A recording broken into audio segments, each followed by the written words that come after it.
संयम स्वयं द्वारा स्वयं के विरुद्ध छेड़ा जाने वाला संग्राम ही संयम कहलाता है। और सरल करें तो संयम की परिभाषा मात्र इतनी कि संयम अर्थात एक युद्ध स्वयं के विरुद्ध। हमारी आस्था की परीक्षा तब होती है जब हम जो चाहे वो न मिले और फिर भी हमारे दिल से प्रभु के लिए शुक्रिया ही निकले। समय कभी नहीं रुकता। आज यदि बुरा चल रहा है तो कल अवश्य अच्छा आएगा। आप केवल निस्वार्थ भाव से कर्म कीजिए और वही आपके हाथ में है। किसी के प्रति मन में क्रोध लिए रहने की अपेक्षा उसे तुरंत प्रकट कर देना अधिक अच्छा है। जैसे क्षण भर में जल जाना देर तक सुलगने से अधिक अच्छा है। मनुष्य जन्म लेता है तो उसके पास सांसें तो होती हैं, पर कोई नाम नहीं होता। जब मृत्यु होती है तो उसके पास नाम तो होता है पर सांसें नहीं होती। इसी सांस और नाम के बीच की यात्रा को जीवन कहते हैं।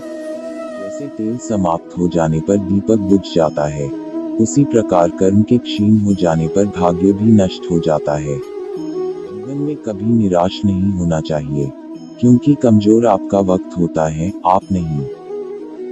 अनुमान मन की कल्पना है और अनुभव जिंदगी का सबक है। सच्ची खुशी तभी होती है जब आपकी सोच, कथन और कर्म में समानता हो। ये सबसे खास से धोखा खाने के बाद लोग चाहकर भी किसी पर संपूर्ण भरोसा नहीं कर पाते, यही सत्य है। अपने आप को मुझे अर्पित करो, यही सबसे उत्तम सहारा है। जो इसके सहारे को जानता है वह भय, चिंता, शोक से सर्वदा मुक्त है।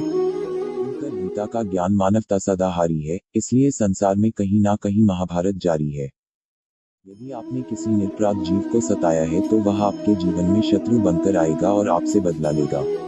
इसलिए जीवन में कभी किसी का बुरा ना करें। अगर अच्छी और लायक है तो उसके लिए कुछ भी छोड़कर जाने की जरूरत नहीं है, खुद ही खा कमा लेगी। और औलाद अगर बिगड़ी या नालायक है तो उसके लिए जितना मर्जी धन छोड़कर जाओ, वह चंद दिनों में सब बर्बाद करके ही चैन लेगी। सोचिए, आप कौन सा धन साथ लेकर आए थे और कितना साथ लेकर जाओगे।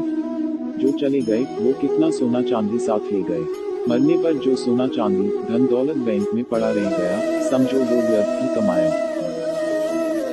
स्वयं कमाओ, स्वयं खाओ, यह प्रकृति है, रजोगुण है। दूसरा कमाए तुम छीनकर खाओ, यह विकृति है, तमोगुण है। स्वयं कमाओ, सबको खिलाओ, यह दैविक संस्कृति है, सतोगुण है। दैविक प्रवृत्तियों को धारण करे तभी आप देवलोक पाने के अधिकारी बनेंगे। तुम्हारा क्या गया है जो तुम रोते हो। तुम इस संसार में क्या लाए हो जो तुमने खो दिया। तुमने क्या पैदा किया जो खो दिया। क्योंकि तुमने जो भी लिया यहीं से लिया, जो भी दिया यहीं पर दिया। इतना कि जिंदगी कम पड़ जाए, हंसो इतना कि रोना मुश्किल हो जाए। किसी भी चीज को पाना तो नसीब की बात है, मगर कोशिश इतनी करो कि मैं देने पर मजबूर हो जाओ। तुम्हारा क्या गया है जो तुम रोते हो। तुम इस संसार में क्या लाए हो जो तुमने खो दिया। तुमने क्या पैदा किया जो खो दिया। तुमने जो भी लिया यहीं से लिया, जो भी दिया यहीं पर दिया। कर्म करने नहीं पड़ते हो जाते हैं, और अच्छे कर्म होते नहीं करने पड़ते हैं। आत्मा विनाश से परे है, कोई भी उस आत्मा का अंत नहीं कर सकता जो अनंत है। मनुष्य अपने विश्वास से निर्मित होता है, जैसा वह मानता है वैसा ही वह बनता है। कर्म के हकदार हैं, उसके फल के कभी नहीं। जो कर्म में अकर्म देखता है और अकर्म में कर्म देखता है, वह मनुष्यों में बुद्धिमान होता है।